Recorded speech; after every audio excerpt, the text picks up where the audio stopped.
Gênesis capítulo 32, nós vamos ler a palavra do Senhor e eu te convido a se colocar sobre os pés, por favor, para que a gente faça então essa leitura do texto bíblico que se encontra aí nessa porção aí da Bíblia, né? Gênesis capítulo 32, e nós vamos ler a partir do versículo 22. Se coloque aí sobre os pés, você que está em casa, nos acompanha aí na leitura da palavra do Senhor. Diz assim o texto nessa minha tradução aqui, a partir do versículo 22. E levantou-se aquela mesma noite e tomou as suas duas mulheres e as suas duas servas e os seus 11 filhos e passou o val de Jaboque. E tomou-os e fez-los passar o ribeiro e fez passar tudo o que tinha. Jacó, porém, ficou só. E lutou com ele um homem, até que a alva subiu.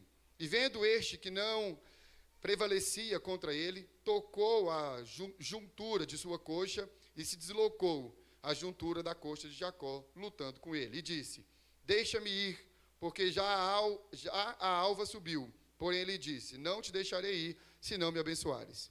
E disse-lhe, qual é o teu nome? E ele disse, Jacó. Então disse, não te chamarás mais Jacó, mas Israel, pois como príncipe lutaste com Deus e com os homens, e prevalecestes. E Jacó lhe perguntou e disse, dá-me, peço-te, a saber o teu nome. E ele disse, por que perguntas pelo meu nome? E abençoou-o ali. E chamou Jacó o nome daquele lugar de Peniel, porque dizia, tenho visto a Deus face a face, e a minha alma foi salva. E saiu-lhe o sol, quando passou o Peniel, e manquejava da sua coxa. Feche aí seus olhos, vamos orar ao Senhor. Pai querido, essa é a tua palavra. E pedimos no nome de Jesus, que o Senhor possa, ó Deus, fazer com que essa palavra encontre terra boa no nosso coração, para que ela possa dar bons frutos, ó Pai, frutificar na nossa vida, no nome de Jesus. Amém. Tome seu lugar, querido.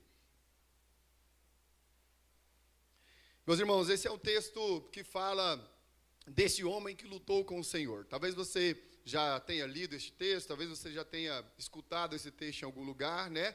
Que fala da história de um homem que decidiu medir forças com Deus, que decidiu lutar com o Senhor. Esse homem é o Jacó. Jacó é um dos patriarcas da palavra do Senhor, né? São um daqueles que balizaram, que são a base, o alicerce, então, da vida cristã e de tudo aquilo que Deus conduziu do povo de Israel. Você vai ver algumas vezes pessoas dizendo, o Deus de Jacó, o Deus de Isaac, né? O Deus de Abraão, o Deus de Jacó, tamanha era a importância desse homem aí, então, na história bíblica. Bom, o texto diz que Jacó está indo a um encontro. Jacó decidiu pegar tudo que ele tinha, sua família, suas mulheres, seus filhos, o seu gado, tudo que ele tinha, e ir ao encontro de uma pessoa para que ele pudesse resolver um problema.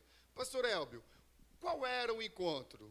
Atrás de quem que o Jacó estava indo? Jacó estava indo ao encontro do seu irmão chamado Esaú. Você sabe bem a história, o Jacó enganou o pai dele, roubando então a bênção da primogenitude do seu irmão Esaú.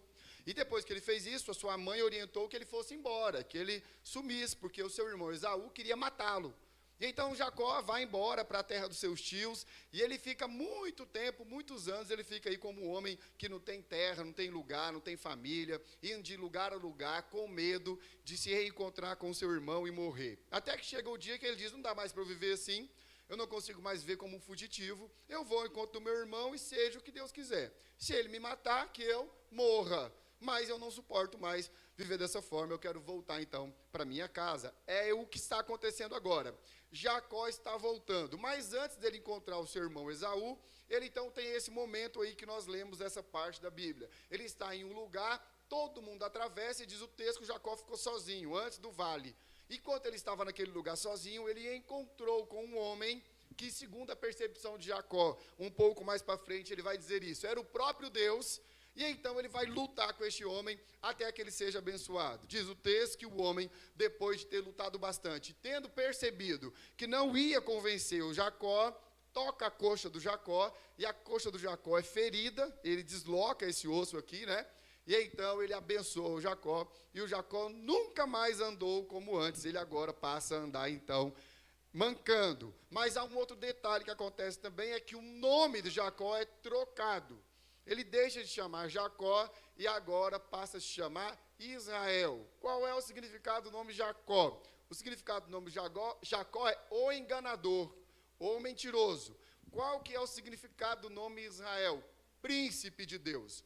O príncipe de Deus. Então, esse é o panorama aí, este é o contexto, então, do que está acontecendo aqui. Jacó, após muitos anos fugindo, resolve, então, se reencontrar com seu irmão e se põe nesse caminho do conserto. É a primeira lição que eu queria que você guardasse de maneira muito especial no seu coração e que seu coração seja, então, neste momento, terra boa para receber a palavra de Deus, é que todo caminho de restauração reserva presente de Deus.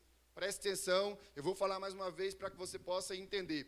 Todo caminho de restauração reserva presentes de Deus. Deus tem presentes, Deus tem mimos, Deus tem bênçãos para aqueles que procuram caminho de restauração.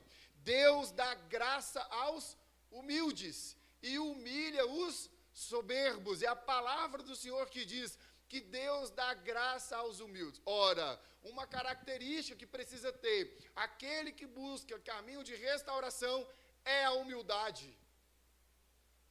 Não há como vivermos uma vida de restauração das nossas relações se não for a humildade aquilo que baliza, aquilo que dá sentido para as nossas relações.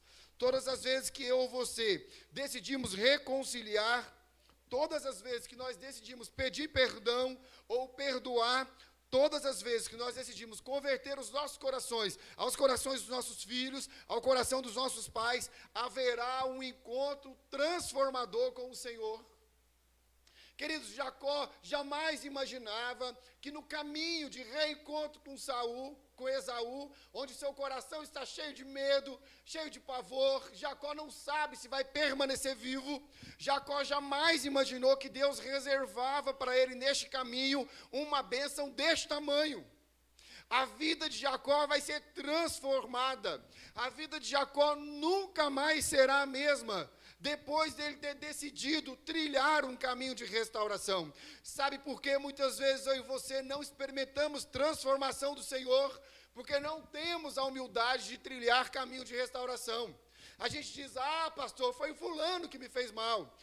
Pastor, foi o ciclano, a gente está há 20 anos sem conversar, mas foi ele é que tem que vir até mim. Se ele quiser que ele venha falar comigo. Tantas e muitas vezes, eu e você, como cônjuge, dentro da nossa própria casa, não experimentamos transformação nas nossas relações, porque não queremos nos colocar neste caminho de restauração. A gente olha para o outro, olha para o cônjuge, e estamos sempre nessa herança adâmica de colocar a culpa no outro. O culpado é ele, pastor. O culpado é o fulano. A minha esposa me alertou que agora que está filmando e transmitindo no YouTube, eu não posso mais ficar usando aqui o exemplo do consultório, né? Não é ético, não pode. Mas eu, essa semana, vou abrir uma exceção aqui, só um parênteses. Estava lá com uma paciente, e ela dizia isso, né? Mas eu já estou há mais ou menos uns 40 dias dormindo em outro lugar, sem falar com meu esposo. Você não sabe, Elbi, o mal que ele me fez. Ele não merece o meu perdão. E eu perguntei, e a relação de vocês, o casamento de vocês, merece o seu perdão? Não, assim, aí sim. Querida, presta atenção, você não faz mal só para ele. Faz mal para você, para os seus filhos, para a sua casa. Meus queridos, preste atenção e aprenda isso hoje, no nome de Jesus. Sempre que você colocar a sua vida, o seu olhar, os seus pensamentos nos caminhos de restauração, você vai experimentar transformação da parte do Senhor, porque Deus tem presentes para aqueles que se colocam no caminho da reconciliação, no caminho da humildade, no caminho daquele que consegue oferecer o outro lado da face, no caminho daquele que diz, não tem problema não, está tudo certo. Mas você não vai devolver com a mesma moeda, você não vai fazer a mesma coisa? Não precisa, a gente já sofreu demais, já está bom. É mais ou menos quando o seu filho, muito pequeno, ganha um presente que ele gosta muito, um carrinho, e de repente ele está brincando com aquele carrinho e você está avisando para ele, meu filho, cuidado, meu filho, toma cuidado, o carrinho vai estragar. Meu filho, de repente ele, por ser criança, e no teu cuidado que deveria ter, ou que você acha que ele deveria ter, ele estraga o carrinho. E aí você, porque comprou o carrinho que custou muito caro, e avisou para ele que ia estragar, vai lá para bater nele, para corrigir ele. E eu te pergunto qual é a necessidade disso, porque já doeu demais para ele ter perdido o carrinho, que ele gostava tanto. Sempre que escolhermos pelo caminho da restauração, sempre que escolhermos pelo caminho da paz, nós encontraremos transformação no Senhor. Há um presente reservado por Deus para aqueles que se colocam no caminho da reconciliação. Mas tem mais, é interessante porque o texto segue, e no capítulo 33, se você não fechou a sua Bíblia, acompanha aí, olha o que diz. O capítulo 33, versículo 2. Diz assim: colocou as servas e os seus filhos à frente, Lia e os seus filhos depois, e Raquel com José por último. O Jacó fez uma fila indiana. E primeiro, no começo da fila, encabeçando essa fila, ele colocou as suas servas e os seus filhos. Então, as servas de Jacó eram concubinas de Jacó, elas tinham então os seus filhos. O Jacó colocou elas na frente, nessa fileira, para atravessar lá o vale. Depois, atrás das servas, ele colocou a Lia. Depois, ele colocou a Lia e os seus filhos. Depois, ele colocou quem? Raquel e o José. Quem é José?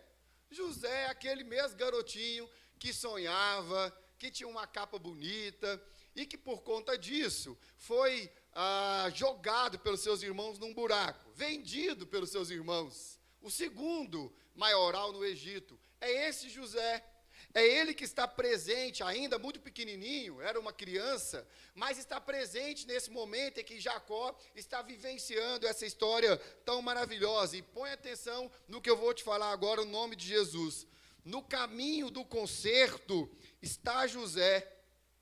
No caminho do conserto está o filho do Jacó. Então, o que é que eu aprendo com isso? Eu gostaria que você guardasse aí no seu coração a segunda lição dessa noite. Deus espera que eu e você sejamos exemplos a ser seguidos.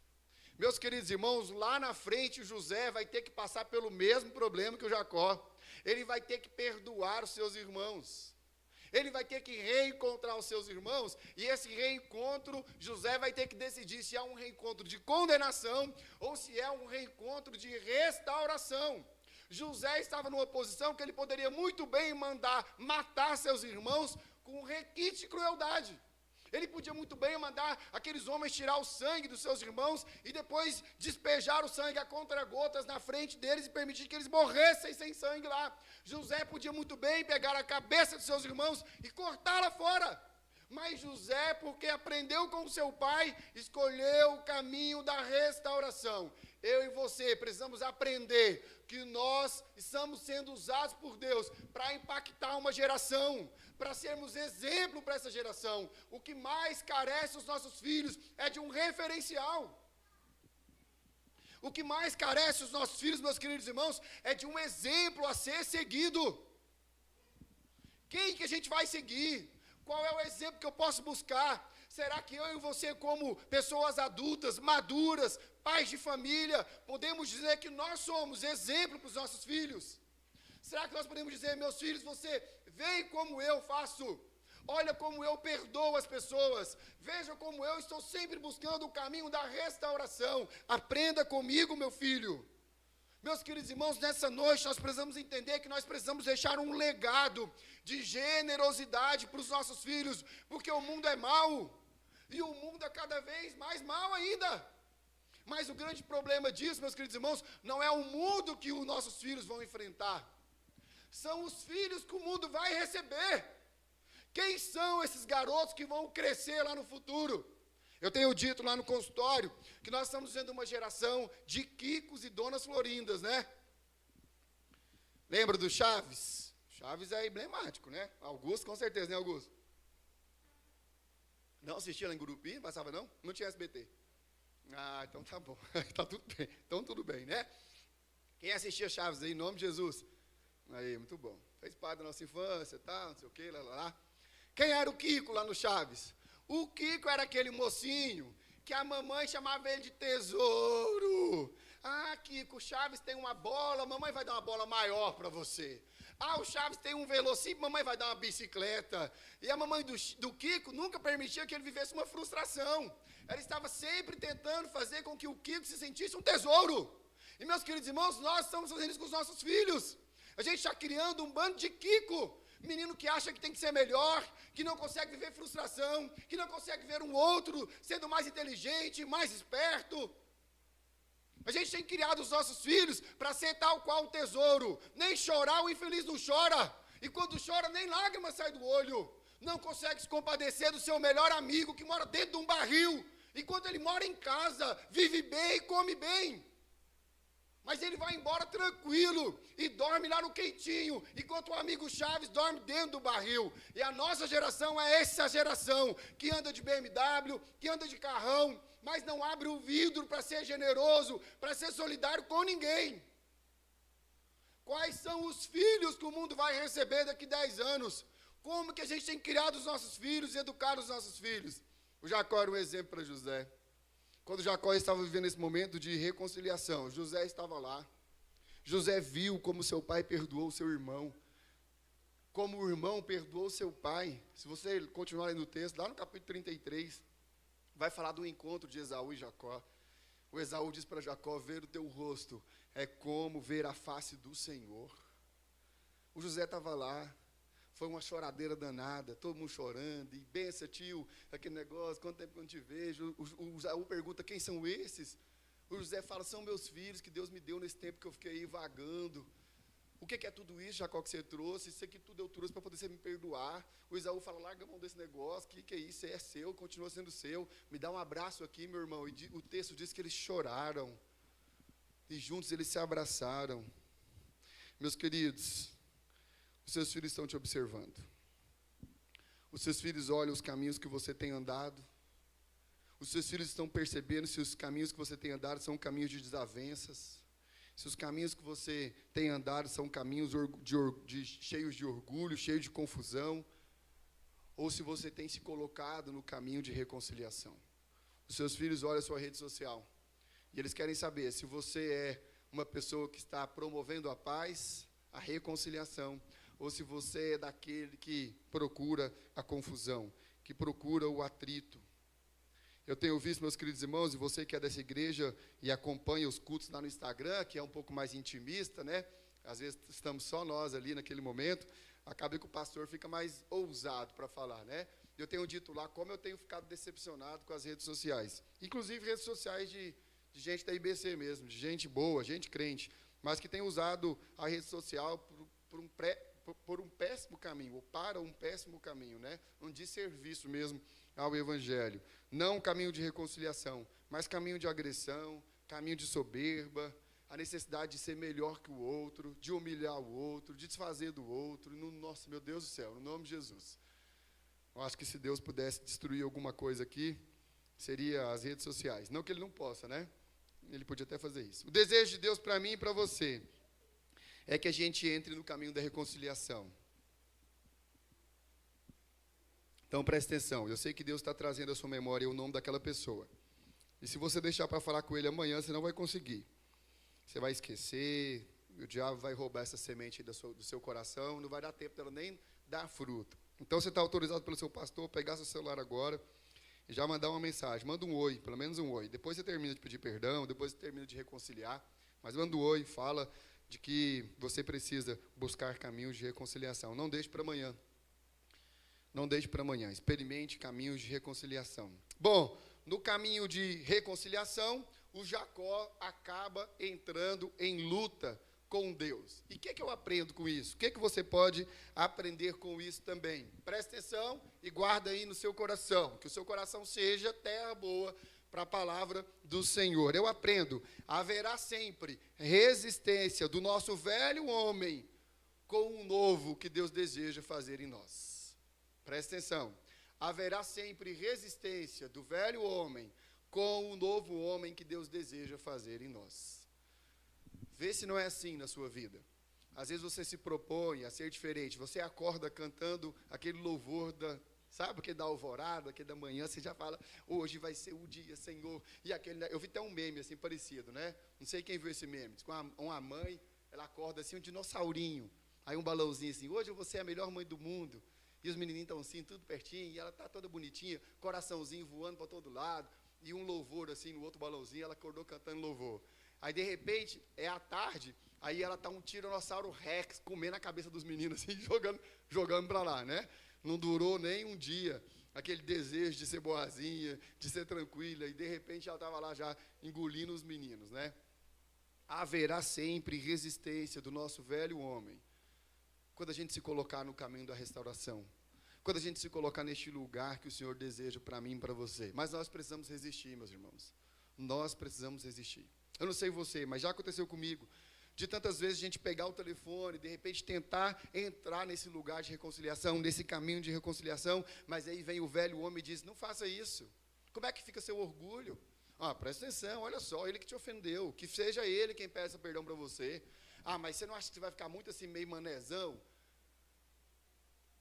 E é o nosso velho homem que está lutando o tempo todo. O apóstolo Paulo diz que também vivia essa luta. Ele falava, olha, meus queridos, o bem que eu quero fazer, o bem que eu desejo fazer, o bem que eu me comprometo a fazer, eu não faço. Mas o mal que eu não gostaria de fazer, o mal que eu não desejo fazer, está sempre batendo a minha porta. Meus queridos irmãos, essa luta não é só minha, essa luta não é só sua, essa luta é de todos nós que nos colocamos nesse caminho da restauração. O nosso Brasil precisa de gente que deseja trilhar o caminho da reconciliação. Nunca na história desse país e do mundo a gente esteve tão separado, a gente esteve tão brigado. Se eu perguntar para você, não vou perguntar. Se eu pedir para você levantar a mão, não vou pedir para você levantar a mão. Mas se eu perguntar, alguém aqui tem a família brigada por causa de política nesses últimos tempos? Tenho certeza que 80% vai levantar a mão e dizer, ih, pastor, lá na minha família o negócio está feio, o grupo até desfez. Não, acabou, não tem mais grupo não. Se eu tenho que ver como é que o negócio está pegando. A gente está brigando até por causa de eleição nos Estados Unidos. Meu Deus do céu. Que é isso? Meus queridos irmãos, nós precisamos da igreja, do povo de Deus, trilhando o caminho da reconciliação, da generosidade, da humildade. Brutamontes, crocodilos, gente mal educada, gente desaforada, gente arrogante, que fique para os outros. Nós não, nós fomos encontrados pela graça, nós fomos encontrados por esse Jesus, que se humilhou, meus irmãos, que quando deveria ter falado alguma coisa, não falou. Pelo contrário, foi calado. Mas nesses dias que a gente tem vivido, a gente tem sucumbido aí nesse velho homem que tem lutado dentro de nós. Todo homem e mulher de Deus vai sempre ter essa luta, o desejo de fazer o bem e o mal que tem se colocado diante de nós. O texto nos diz que o homem de Deus que lutava com Jacó, percebendo que não podia dominá-lo, tocou a coxa. Meus queridos, o desejo de Deus para mim e para você é ter o homem totalmente dominado por ele. Esse era o plano de Deus. O plano de Deus é que a minha vida, a sua vida, o meu coração, o seu coração, o meu entendimento, o seu entendimento, a minha consciência, a sua consciência fosse totalmente dominado por Deus. Esse era o plano ideal de Deus. Foi assim no Éden. Mas, meus queridos irmãos, lá no paraíso veio o pecado. E quando o pecado entrou no homem, agora nós temos o nosso corpo corrompido. O pecado habita em nós. O que quer dizer, meus queridos irmãos, é que nós não podemos ser totalmente dominados pela vontade de Deus. Porque há sempre essa luta, há sempre uma guerra na nossa mente, há sempre uma guerra no nosso coração. Nós estaremos sempre lutando contra principados e potestades que tentam nos dominar. É luta em cima de luta, vitória em cima de vitória, e tantas vezes experimentamos até derrotas nessa batalha. Mas o desejo de Deus, meus queridos irmãos, é que Ele tenha domínio sobre as nossas vidas.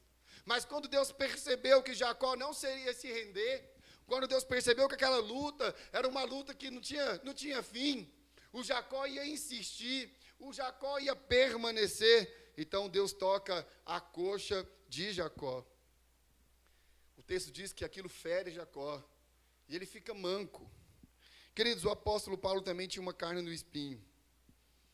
E é interessante porque, não sei se você já parou para pensar, ou foi ler o texto bíblico, de qual que era a finalidade daquele espinho na carne de Paulo. Eu queria te convidar a abrir sua Bíblia rapidinho aí, para você entender por que Paulo tinha aquele espinho, por que Deus permitiu e por que Deus não tirou.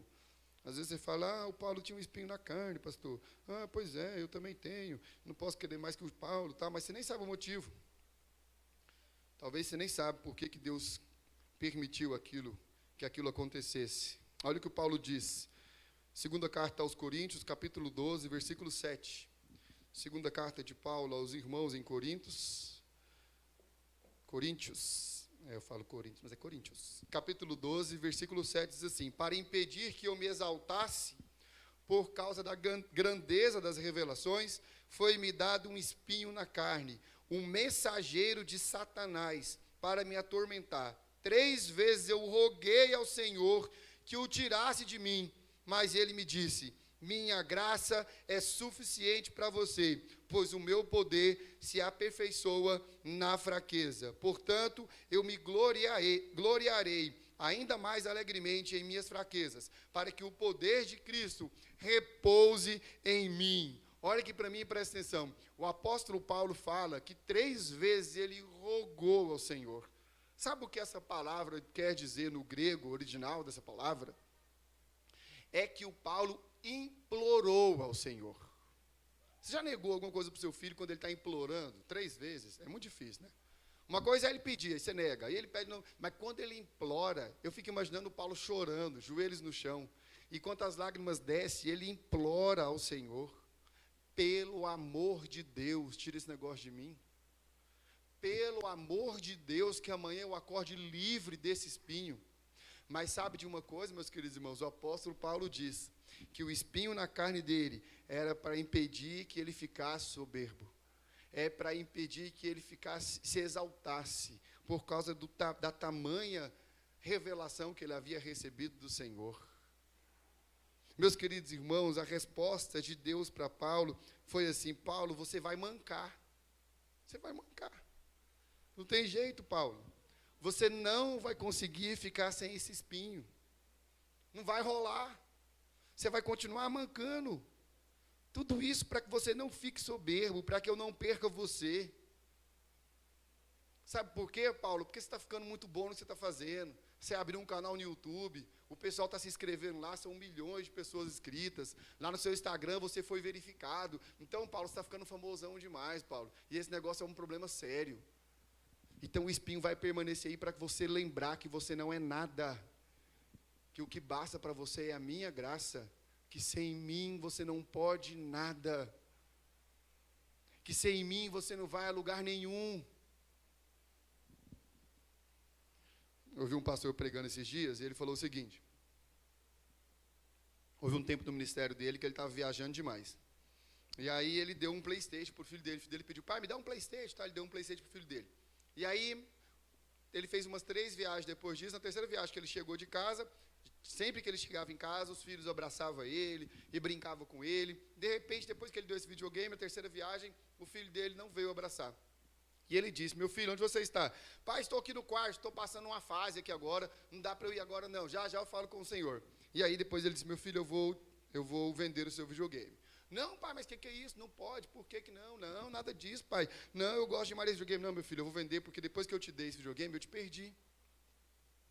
Depois que você ganhou esse presente, depois que você ganhou esse PlayStation, eu perdi você.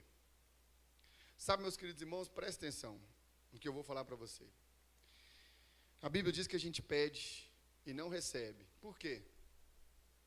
Porque a gente não sabe pedir, a gente pede mal. Mas o texto continua. Não é pede mal porque você não usa as palavras certas. Talvez você pense: pastor, o texto está falando que eu não uso superlativo. Talvez se eu começar a usar umas palavras mais difíceis, orar em aramaico, orar em hebraico, aí eu estou pedindo bem. Não, senhor. O texto não está falando de ortografia, não está falando de texto falado, não está falando do seu português, não está falando nada disso. O texto diz que a gente pede mal porque pede para quê? Para o nosso próprio deleite. É isso que o texto diz. Vocês pedem e não recebem, porque pedem mal. Vocês pedem para o prazer próprio. Vocês pedem para se esbaldar aí com vocês mesmos. Pede errado. Então, toda oração que a gente fizer em nome de Jesus em favor do irmão, a gente vai receber. A gente vai receber. É por isso que a Bíblia chama a gente para orar um pelos outros, interceder um pelos outros. Pede em nome de Jesus em favor do irmão. Está tudo certo. passa por você e chega o irmão. Mas sempre que você orar por você, em favor de você, só por você, porque aquilo é para você, porque aquilo é importante para mim, Senhor, sou eu mereço, lá, pede mal, esquece. É o PlayStation que vai acabar te afastando de Deus. Deus vai nos deixar mancando. Paulo, o espinho vai ficar aí. A minha graça te basta, e o meu poder se aperfeiçoa na sua fraqueza. Guarda aí no seu coração. É no lugar de fraqueza que o poder de Deus se aperfeiçoa. Não é onde você acha que você é muito bom. Não é onde você acha que você domina. É no seu lugar de fraqueza. E é interessante, né? Porque esse é o lugar que a gente tem mais dificuldade de entregar para o Senhor. Esse é o lugar que a gente tem mais dificuldade de confessar para o irmão. Já pensou? Eu sonho com uma igreja assim. Uma igreja onde a gente tem a liberdade para confessar uns para os outros. Qual é a nossa dificuldade? Qual é a nossa fraqueza? Eu poder chegar no irmão Cício e falar, irmão Cício, minha dificuldade é a seguinte, irmão Cício. Eu sou, como é que é a pessoa que rouba? Tem um nome, né? Sou cleptomaníaco, irmão Cício. Eu não posso ver um negócio que eu pego. E às vezes eu nem preciso daquilo, irmão Cício, mas é um negócio que vai me levando, eu acabo roubando lá, me ajuda na minha dificuldade. E o irmão Cício poder orar por mim, cuidar de mim, me acompanhar, ligar para mim e falar, pastor, como é que o senhor está? Como é que está essa questão da doença aí? Eu estou com dificuldade. Uma igreja onde a gente pudesse confessar as nossas dificuldades, onde a gente pudesse dizer qual é a nossa fraqueza, porque é no lugar da fraqueza que o Senhor se faz forte. Mas sabe o que a gente faz? A gente tem dificuldade de confessar a nossa fraqueza.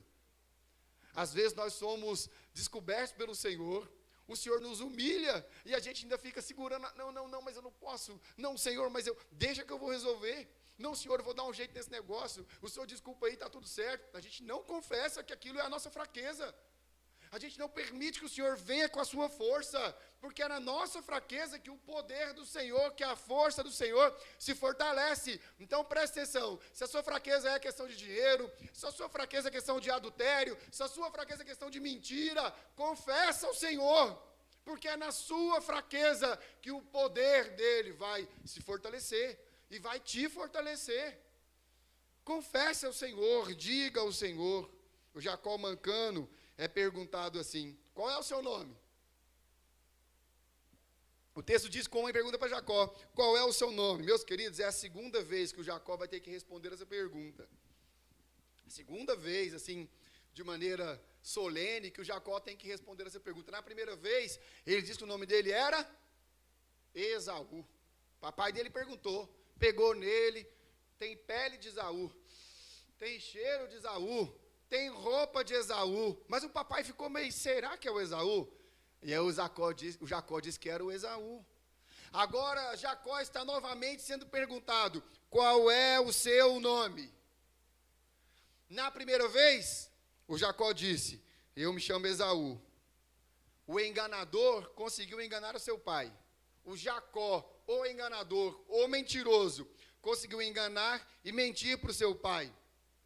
Mas, meus queridos irmãos, nós precisamos aprender aqui com este texto, mais uma lição importante para mim e para você, é que diante de Deus nós não conseguimos esconder nada.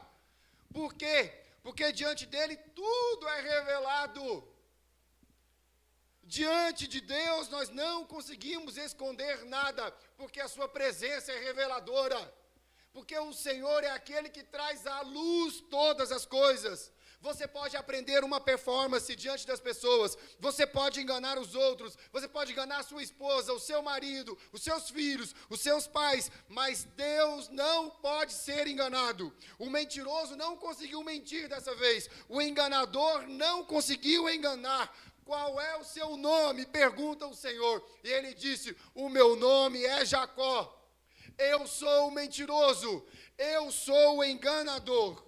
Meus queridos irmãos, talvez nessa noite você precise ter coragem para dizer, eu sou uma farsa, eu sou um enganador, eu sou um mentiroso. Há muitos anos eu tenho mentido para todo mundo, eu tenho sido uma farsa na igreja, eu tenho sido uma farsa na minha casa, eu minto para minha esposa, eu minto para os meus filhos. O Jacó agora está diante daquele que sonda a mente e o coração. Apesar de ser um enganador por natureza, apesar de ser um enganador desde quando nasceu, Jacó não consegue mentir para Deus, Jacó não pode esconder do Senhor. Ele responde: o meu nome é Jacó. No nome de Jesus, que nessa noite você aproveite a oportunidade de estar agora diante do Senhor, diante da palavra do Senhor, e deixe de ser uma farsa se você tem sido, deixe de ser um fake se você tem sido, seja honesto diante do Senhor. Diante de Deus, nós não conseguimos esconder nada, porque a sua presença é reveladora. Deus está dizendo para você nessa noite: fala para mim a verdade, quem é você? Não tente me enganar, quem é você? A resposta de Deus para Jacó é triunfal. Você não chamará mais Jacó, você se chamará Israel. Quando Jacó teve coragem de dizer quem ele era, ele teve um encontro transformador. Sabe por que você não consegue vencer essa luta? Porque você continua lutando mentindo. Porque você continua lutando sendo uma farsa. Porque você não tem coragem de dizer a verdade. Quando Jacó disse a verdade, o Senhor transformou, inclusive, o nome dele. Quando Jacó disse: a verdade é que eu sou Jacó. A verdade é que eu sou um mentiroso. A verdade é que eu sou um enganador. E ao longo da minha vida eu tenho enganado pessoas. E enganado a mim mesmo. A verdade é que eu tenho enganado a minha família. Eu sou um enganador. O Senhor foi de encontro ao coração de Jacó e transformou a vida dele. Nunca mais Jacó foi o mesmo. Nome trocado. Até o jeito de andar mudou.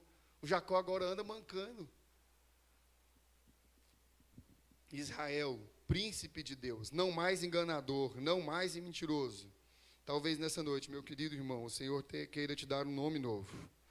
Talvez Ele queira mudar a maneira como as pessoas te tratam, a maneira como você é conhecido na sua casa, no seu trabalho. Quem sabe o Senhor está aqui nessa noite e trouxe você aqui para que esse encontro revelador possa mostrar quem você é e que você possa, então, experimentar um transformar de Deus. Talvez você está aqui e já perdeu a confiança de sua esposa. Talvez você está aqui e o seu esposo já não confia mais em você.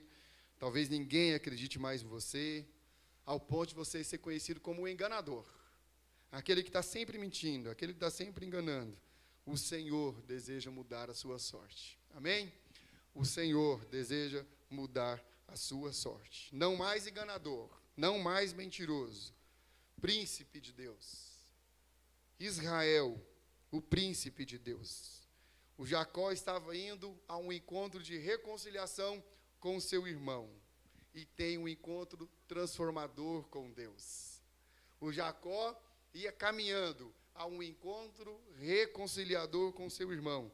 E ele tem um encontro transformador com Deus. Encontramos o Senhor quando vamos ao encontro do nosso irmão. O texto diz que o homem abençoou ali mesmo Jacó. E eu fico me perguntando, como assim? Que bênção foi essa? Promessas? Terra? Que era o que ele queria quando ele enganou o irmão dele? O que o homem, o texto diz, e ali mesmo o homem o abençoou. O que foi que o Jacó ganhou? Não foi terra, meus queridos, não foi promessa. A causa da bênção, ou aquilo que o Jacó recebeu, foi a maior de todas as bênçãos. A verdadeira bênção é sermos transformados. É não mais precisar vivermos em mentiras. Não mais precisar construir as nossas relações em cima de escombros, em cima de palavras malditas. A verdadeira mudança é aquela que começa de dentro. O Jacó pôde experimentar uma mudança interior. Não mais enganador, não mais mentiroso, mas príncipe de Deus. O Jacó reencontra o povo.